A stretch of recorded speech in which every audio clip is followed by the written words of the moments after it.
बिस्मिल्लाहिर्रहमानिर्रहीम अस्सलाम वालेकुम। आई एम ख्वाजा मोहसिन इनाम। स्टूडेंट्स, हम सॉल्व करें एक्सरसाइज 4.10। आइए इसके कुछ मजीद प्रॉब्लम्स डिस्कस करते हैं। Students, this is problem number 13। Statement is a number consists of two digits whose product is 18.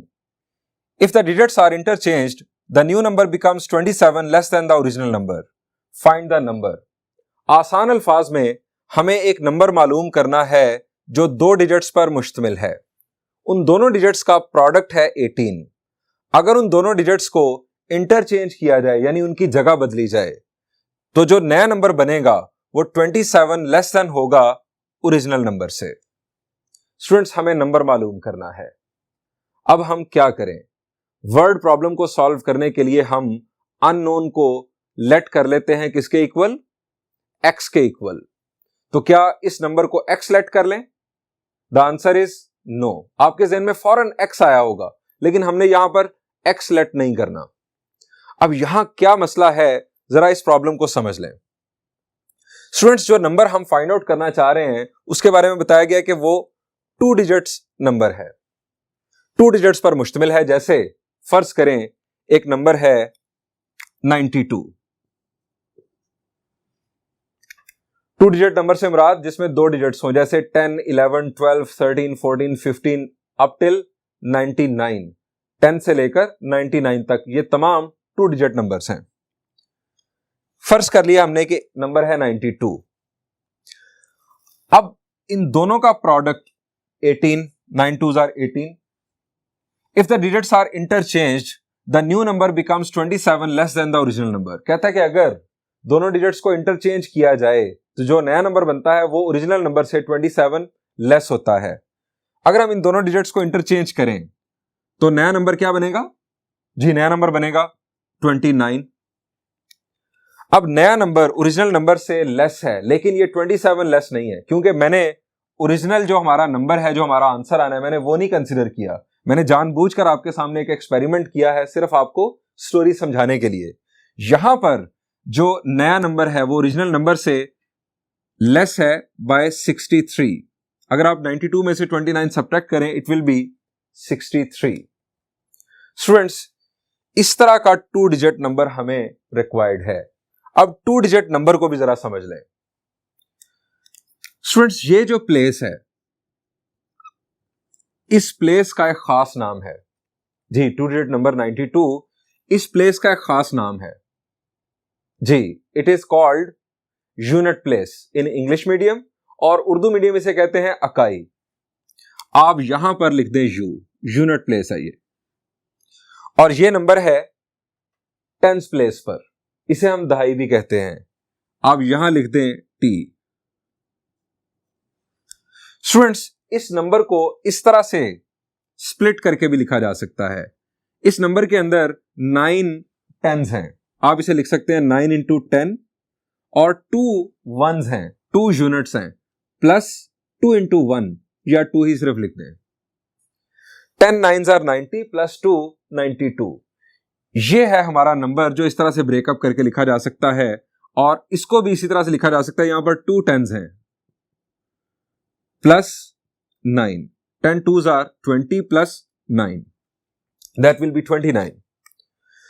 Students, ये तो मैंने आपके सामने दो नंबर्स के ऊपर एक्सपेरिमेंट करके दिखाया। यहां पर हमने वो दोनों डिजिट्स जो हैं वो लेट करने हैं एक्स और वाई। एक्स वाई इस तरह से ये हमारा नंबर होगा, टू डिजिट नंबर, जिसमें हम वाई जो है वो कंसीडर कर रहे हैं यूनिट प्लेस पर, और एक्स लेट कर रहे हैं टेंस प्लेस पर। तो स्टूडेंट्स, इसको जब हम स्प्लिट करेंगे इस अंदाज में तो लिखा जाएगा 10x प्लस y, और जब हम डिजिट्स इंटरचेंज करेंगे तो फिर लिखा जाएगा 10y plus x। Digits interchange करने से टेंस प्लेस पर आ जाएगा y और यूनिट प्लेस पर चला जाएगा x, और फिर इन दोनों का जो डिफरेंस है वो हमें कहा गया 27 less than the original number. अब less than the original number, इसको भी समझने के लिए आसान अल्फाज में मैंने आपको पहले भी एक दफा कोट किया था कि फर्ज करें आपकी एज मेरी एज से 20 ईयर्स लेस है, तो हम क्या लिखेंगे, my age minus your age is equal to 20, यानी मेरी और आपकी एज में 20 का डिफरेंस है। सो हम ये हमारा ओरिजिनल नंबर और ये नया नंबर, इन दोनों का डिफरेंस इज इक्वल टू 27 लिखेंगे। आइए इस सारी डिस्कशन को आप सॉल्यूशन की तरफ लेकर चलते हैं।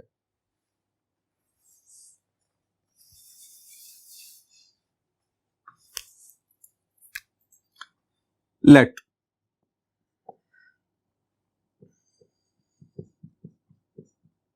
Unit place digit is equal to y, tens place digit is equal to x। अब हमारे पास जो नंबर होगा हम यहां लिखेंगे then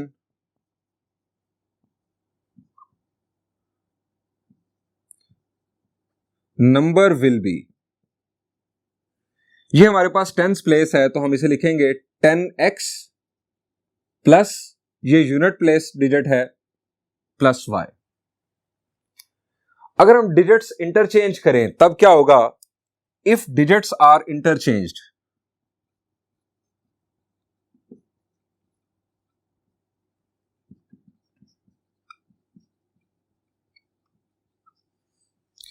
then new number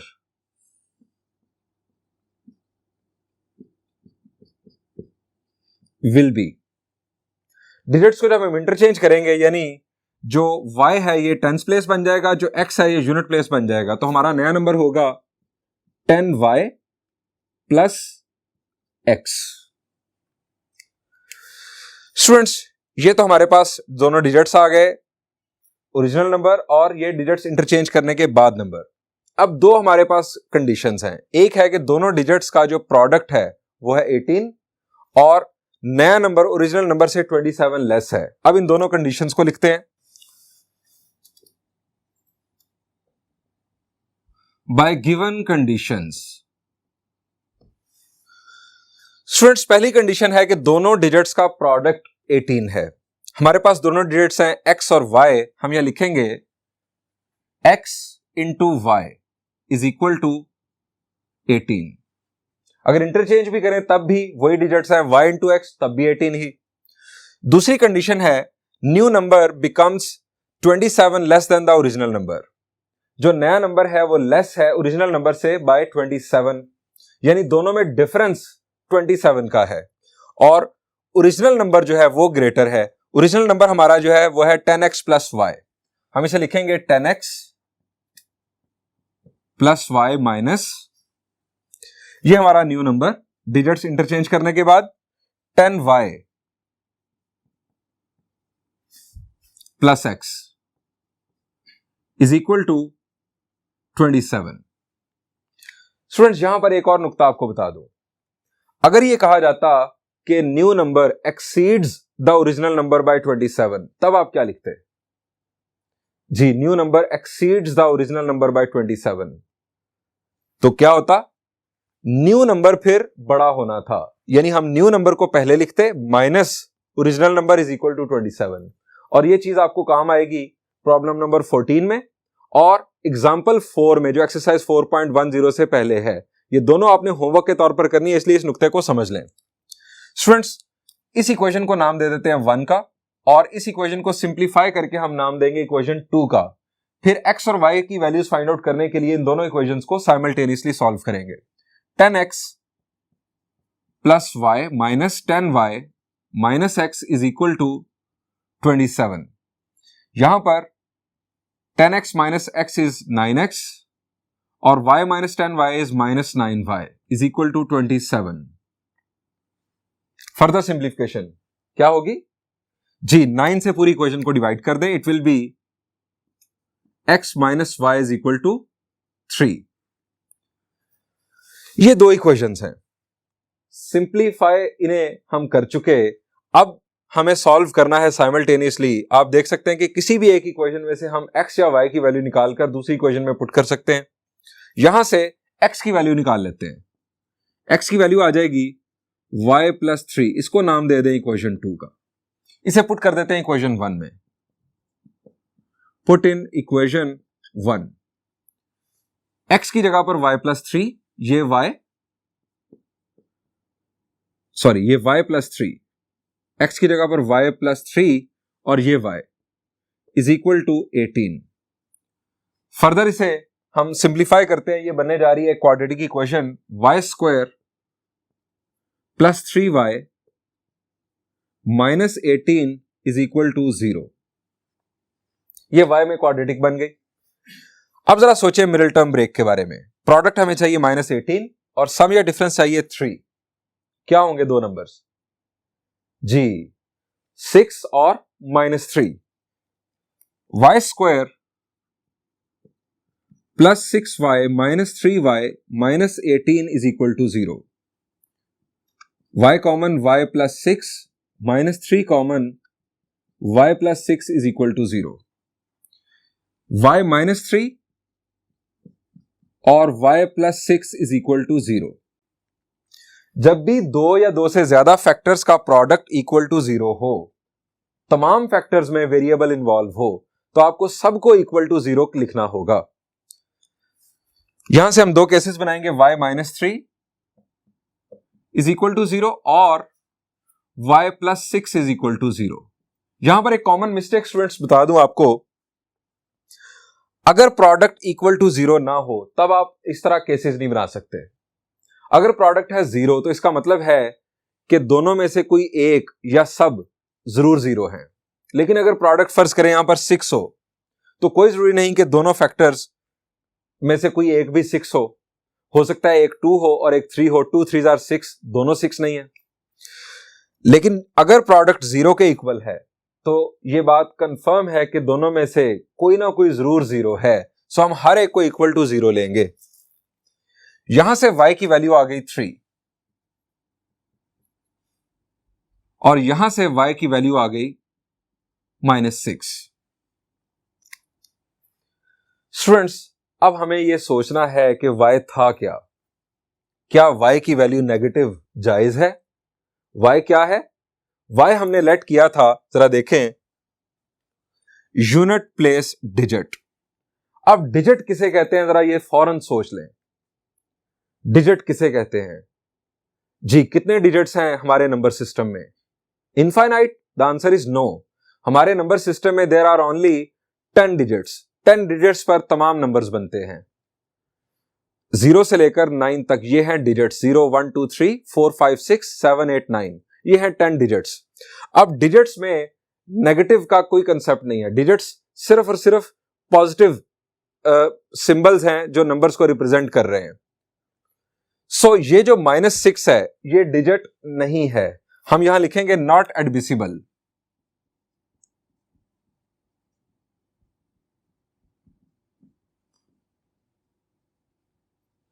because y is a digit. चूंकि y डिजिट होना चाहिए, -6 ये डिजिट नहीं है, सो ये जायज नहीं है। y इज इक्वल टू 3 ये वैल्यू जायज है और हम इसकी बुनियाद पर x की वैल्यू फाइंड आउट करेंगे, इक्वेशन 2 में पुट कर लेंगे या इक्वेशन 1 में भी 1 कर सकते हैं। पुट इन इक्वेशन 2,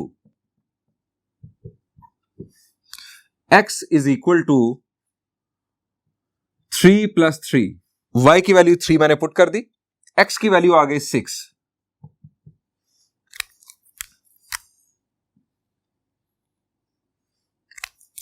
कंक्लूड करते हैं। So unit place digit is equal to, unit place digit हमने लेट किया था y जो कि है 3, टेंस प्लेस डिजिट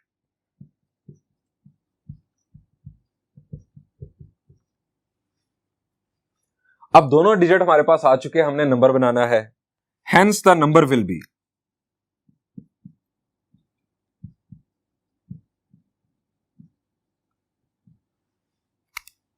ये हमारा unit place digit right side पर लिखा जाएगा और ये tens place digit left side पर लिखा जाएगा। नंबर है हमारा 63। अब हम वो कंडीशन भी चेक करते हैं, क्या वो कंडीशन वाकई सही है इस नंबर के लिए, क्या वो कंडीशन सेटिस्फाई हो रही है। हमें कहा गया था कि 2 डिजिट्स नंबर फाइंड आउट करें जिसका जिसके दोनों डिजिट्स का प्रोडक्ट 18 हो। हमने ये फाइंड आउट किया, दोनों डिजिट्स का प्रोडक्ट बन रहा है 6 3s are 18। ओके, दूसरी कंडीशन ये थी कि अगर डिजिट्स को इंटरचेंज किया जाए तो जो नया नंबर बनता है वो ओरिजिनल नंबर से 27 लेस हो जाता है। आप अगर इन दोनों की जगह बदलें तो नंबर बनता है, जगह बदलने से 36। ये है नया नंबर, ओरिजिनल नंबर है 63। अगर आप इसमें से सब्ट्रैक्ट करें 63 में से 36 को तो 27 का डिफरेंस है। New number is 27 less than the original number. So हमारी तमाम कंडीशंस सेटिस्फाई हो रही हैं। So this is our final answer.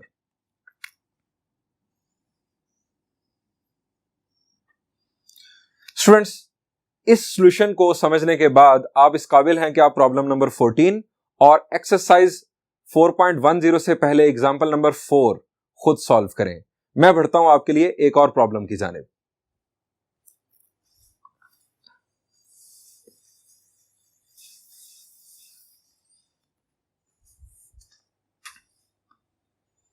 Students, problem number 15.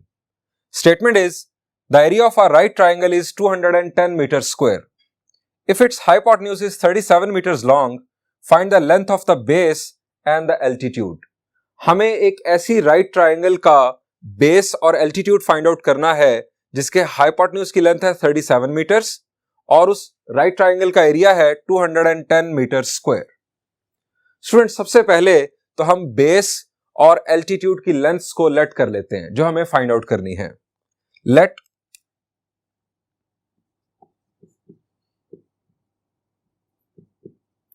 Length of base, इसको लेट कर लेते हैं x, length of altitude, altitude का दूसरा नाम क्या होता है जी? एल्टीट्यूड का दूसरा नाम हाइट। सो हम इसे हाइट भी कह सकते हैं। ये हमने दो बातें लेट कर ली। अब हमें जो गिवन है वो भी नोट डाउन कर लेते हैं। गिवन है हमारे पास area of right triangle.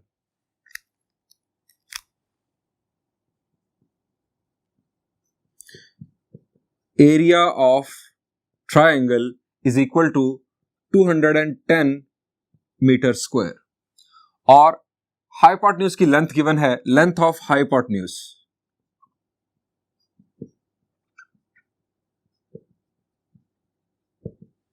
That is 37 metres long.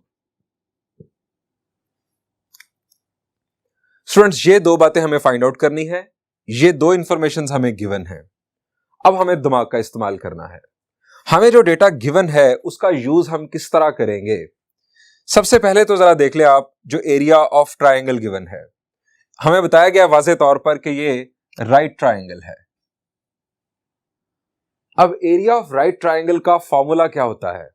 शाबाश जी, एरिया ऑफ राइट ट्राइंगल का formula 1/2 base into height, height यानी एल्टीट्यूड, यह है एरिया ऑफ ट्राइंगल का फॉर्मूला।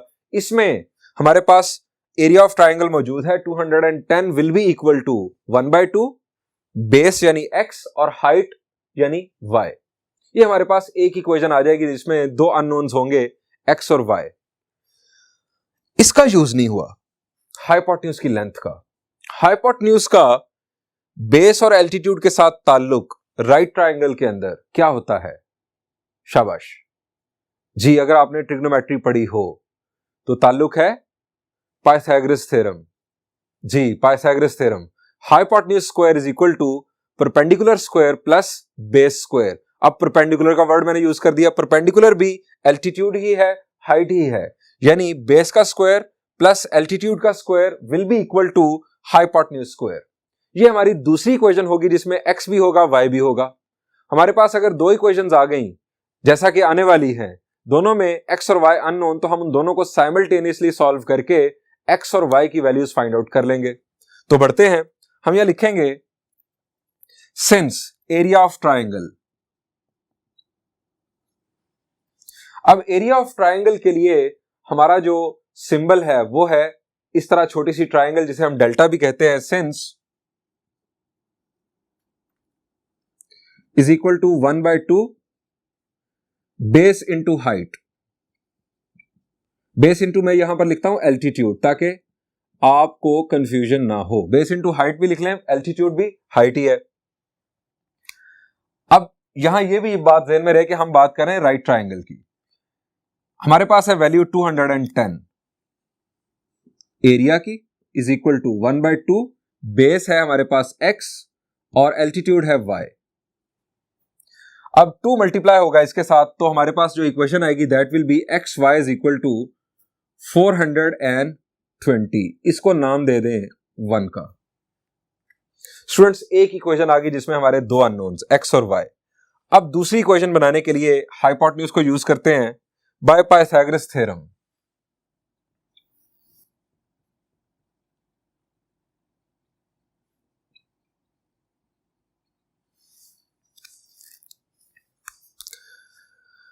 पाइथागोरस थ्योरम हमारे पास hypotenuse square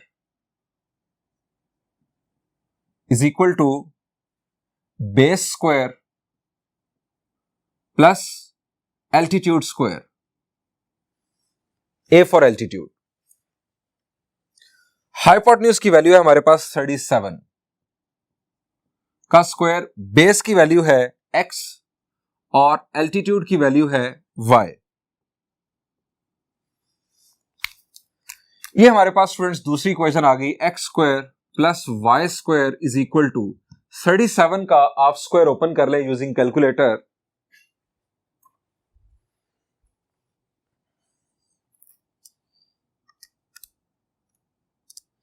it is 1369। Students, ये आ गई इक्वेशन नंबर 2। अब हमें सॉल्व करना है इन दोनों इक्वेशंस को साइमल्टेनियसली। किस तरह से हम सॉल्व कर सकते हैं? सिंपल सॉल्यूशन क्या बनेगा जी, वहां पर एक्स स्क्वायर और वाई स्क्वायर है, वहां से एक्स या वाई की वैल्यू अगर हम निकालेंगे तो उसमें स्क्वायर रूट इन्वॉल्व होगा। यहां से एक्स और वाई की, एक्स या वाई दोनों में से किसी एक की वैल्यू आ सकती है। आप किसी एक की वैल्यू फाइंड आउट कर लें। फ्रॉम इक्वेशन 1 आप लिख सकते हैं y is equal to 420 by x from equation 1। y is equal to 420 divided by x। इसको नाम दे दें इक्वेशन 3 का। इसे हमने नाम क्यों दिया? जब x की वैल्यू हमें मिल जाएगी वो यहां पुट करने से हमें y की वैल्यू मिल जाएगी। Putting in equation 2,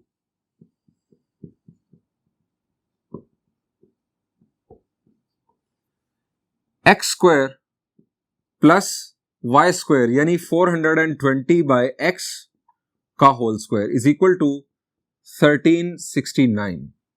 further simplification, x square plus 420 का स्क्वायर ओपन करना है।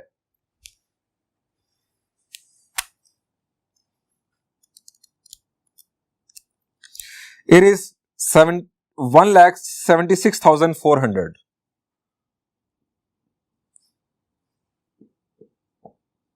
Divided by x square is equal to 1369। जी, फर्दर सिंप्लीफिकेशन कैसे करें? ये एक्स स्क्वायर डिनोमिनेटर में आ रहा है, इससे जान छुड़ाने के लिए क्या कर सकते हैं हम? जी, हम पूरी इक्वेशन को एक्स स्क्वायर से मल्टीप्लाई कर दें।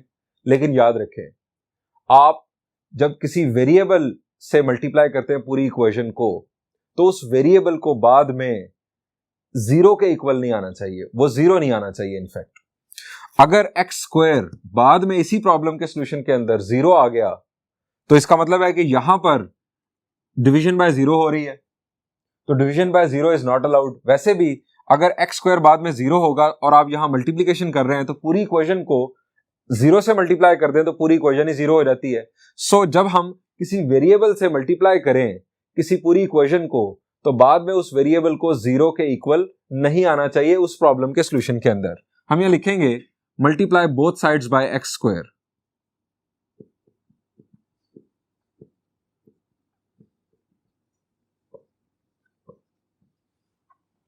यह आ गया x रेज टू पावर 4, यहां पर आ गया, ये कैंसिल हो जाएगा और इस साइड पर एक्स स्क्वायर मल्टीप्लाई हो जाएगा। ये वाली टर्म मैं लेफ्ट साइड पर ला रहा हूं, माइनस 1369 एक्स स्क्वायर प्लस ये टर्म लिख रहा हूं 1,76,400 400 is equal to 0।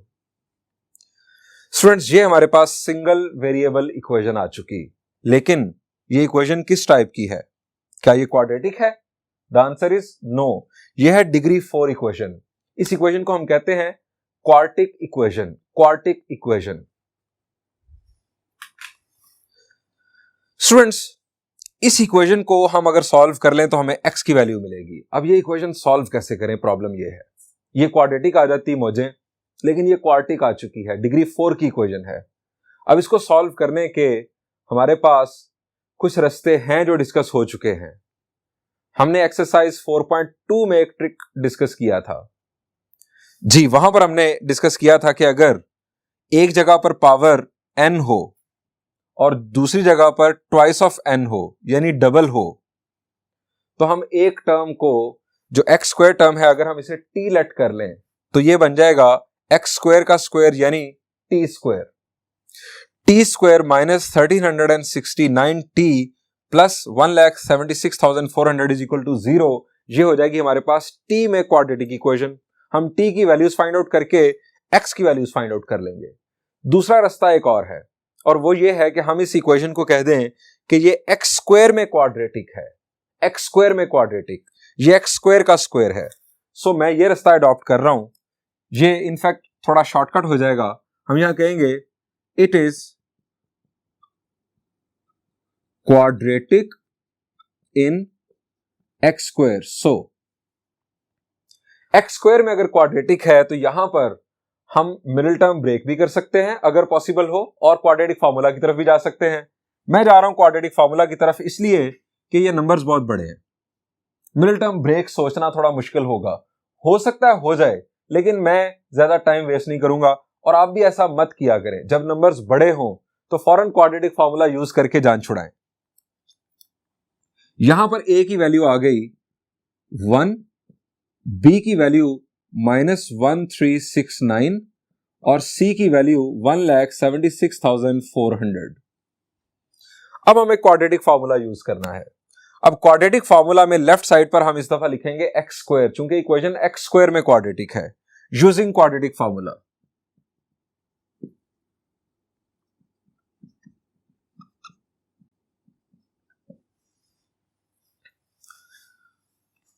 x square is equal to minus b plus minus b square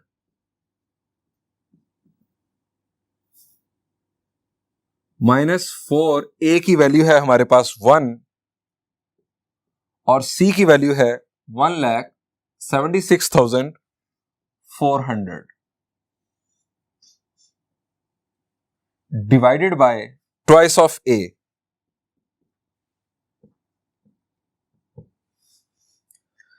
students, इस पूरे स्क्वायर रूट को हम कैलकुलेटर की मदद से इवैल्यूएट कर सकते हैं। यहां पर एक ब्रैकेट हमने मिस कर दी, ये ब्रैकेट क्लोज भी होनी थी। हम इसे कैलकुलेटर की मदद से इवैल्यूएट करते हैं इस पूरे स्क्वायर रूट को।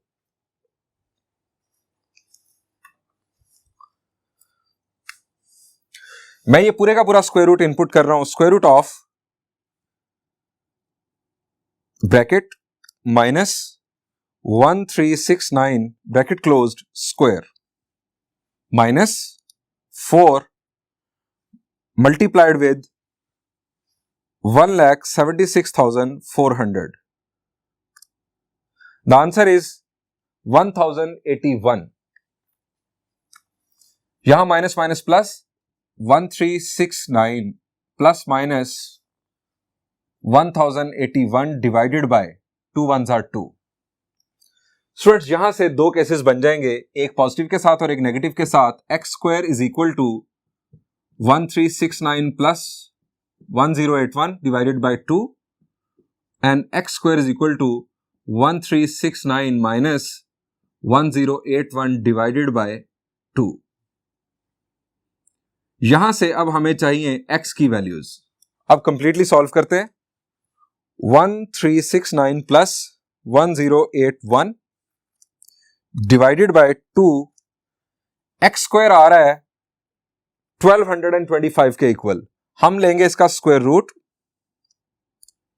आंसर मिल गया हमें 35, लेकिन हमने स्क्वायर रूट अप्लाई किया तो ये आंसर आएगा प्लस माइनस 35। यहां से x की वैल्यू 1369 माइनस 1081 डिवाइडेड बाय 2, इसका square root, it is plus minus 12। अब स्टूडेंट्स यहां पर भी हमें सोचना है कि ये जो नेगेटिव वैल्यूज आ रही क्या हमारे प्रॉब्लम के मुताबिक ये जायज हैं। x हमने क्या लेट किया था स्टूडेंट्स, x है लेंथ ऑफ बेस। इसका मतलब है कि x की वैल्यू नेगेटिव नहीं हो सकती, लेंथ ऑफ बेस तो नेगेटिव नहीं हो सकती। सो हम यहां पर कंसीडर करेंगे सिर्फ positive values. x is equal to 35 and x is equal to 12 as x is base of triangle। आगे लिखते हैं can't be negative. Negative value हमने इग्नोर कर दी। अब दो ऑप्शंस आ गए, या तो बेस 35 है या 12 है। दोनों बातें ही ट्रू हैं। दोनों की बेस पर एल्टीट्यूड की वैल्यू हम फाइंड आउट कर सकते हैं। अगर x की वैल्यू 35 हो और हम यहां पर इक्वेशन 3 में पुट करें तो y यानी लेंथ ऑफ एल्टीट्यूड हमें मिल जाएगी। हम यहां पुट करते हैं, पुट इन दोनों को हम हाईलाइट कर लेते हैं। Put x equal to 35 in equation 3। ये हमारा एक option. y is equal to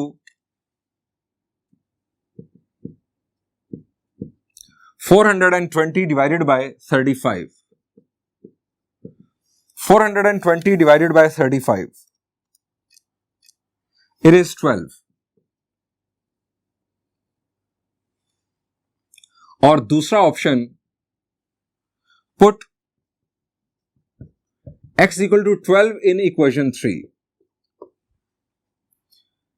y is equal to 420 divided by 12, y is equal to 35।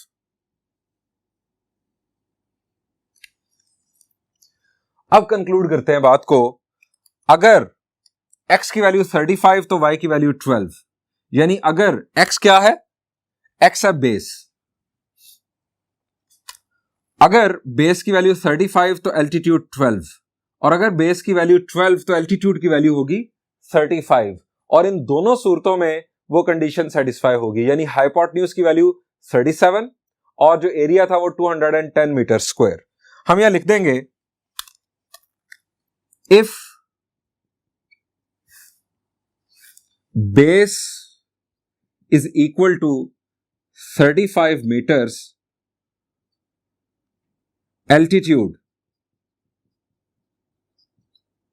will be equal to 12 meters. If base is equal to 12 meters, altitude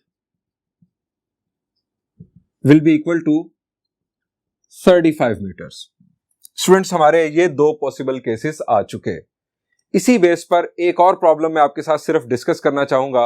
आइए वो problem आपको start बताता हूं।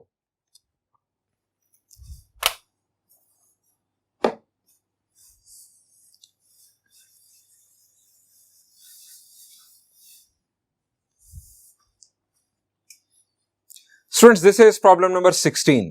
Statement is, the area of a rectangle is 1680 meters square. If its diagonal is 58 meters long, find the length and breadth of rectangle. Last problem में हमने discussion की right triangle के बारे में। राइट ट्राइंगल का area given था, हमें right triangle की बेस और एल्टीट्यूड फाइंड आउट करना था, और साथ हमें गिवन था हाइपोटेन्यूज। यहां पर बात की जा रही है रेक्टेंगल की। रेक्टेंगल का एरिया है 1680 मीटर स्क्वायर, डायगोनल की लेंथ 58 मीटर्स है। अब डायगोनल बेसिकली क्या है जी? डायगोनल है अगर आप ऑल्टरनेट वर्टिसेस को ज्वाइन कर दें तो वो होगा डायगोनल। ये भी डायगोनल बना सकते हैं आप, ये डायगोनल भी बना सकते हैं। मैं ये डायगोनल बना देता हूं। ये स्टूडेंट्स हमारा डायगोनल, इसकी लेंथ है 58 मीटर्स। हमें length and breadth of rectangle find out करना है। स्टूडेंट्स हम अगर लेट कर लें लेंथ x और ब्रेड्थ y और एरिया ऑफ रेक्टेंगल हमें गिवन है 1680 मीटर स्क्वायर। सोचें जरा कि ये प्रॉब्लम पिछले प्रॉब्लम से किस तरह रिलेट करता है। शाबाश। ये हमारे पास ये जो मैंने डायगोनल लगाया इसकी वजह से यहां पर क्या बन गया जी, यहां पर बन गई इनफैक्ट राइट ट्रायंगल। रेक्टेंगल में चारों एंगल्स 90 डिग्रीज होते हैं, आप जानते हैं। सो ये बन गई एक राइट ट्रायंगल। अब राइट ट्रायंगल में ये है हमारा एल्टीट्यूड और ये है हमारी बेस। जिस तरह से मैं आपको राइट ट्रायंगल दिखा रहा हूं, this is base and this is altitude. हमें बेस और एल्टीट्यूड फाइंड आउट करना है, जो कि इनफैक्ट इस रेक्टेंगल की ब्रेड्थ और लेंथ को रिप्रेजेंट कर रहा है। ये जो डायगोनल की लेंथ है ये बन गया हमारा हाइपोटेन्यूज। अब हमें चाहिए एरिया ऑफ दिस ट्रायंगल। इस पूरे रेक्टेंगल का एरिया है 1680 मीटर स्क्वायर। तो इस राइट ट्रायंगल का एरिया क्या होगा जी, इसका हाफ यानी 840 मीटर स्क्वायर। तो स्टूडेंट्स ये प्रॉब्लम कन्वर्ट हो रहा है इनफैक्ट लास्ट प्रॉब्लम की तरह, यानी इसे आप उसमें कन्वर्ट करके फर्दर सॉल्व कर लेंगे। आप यहां पर x और y लेंथ और ब्रेड्थ ऑफ रेक्टेंगल लेट कर लें। उसके बाद डायगोनल ऑफ रेक्टेंगल को आप कह दें हाइपोटेन्यूज ऑफ राइट ट्रायंगल। ये डायग्राम साथ शो कर दें और उसके बाद एरिया ऑफ रेक्टेंगल को हाफ करके आप कह देंगे 840 मीटर स्क्वायर को एरिया ऑफ राइट ट्रायंगल। और ये बिल्कुल उसी तरह से आप सॉल्व कर लेंगे जिस तरह मैंने अभी आपके लिए प्रॉब्लम सॉल्व किया। सो इसे आप होमवर्क के तौर पर खुद सॉल्व कीजिएगा। Thank you and Allah Hafiz.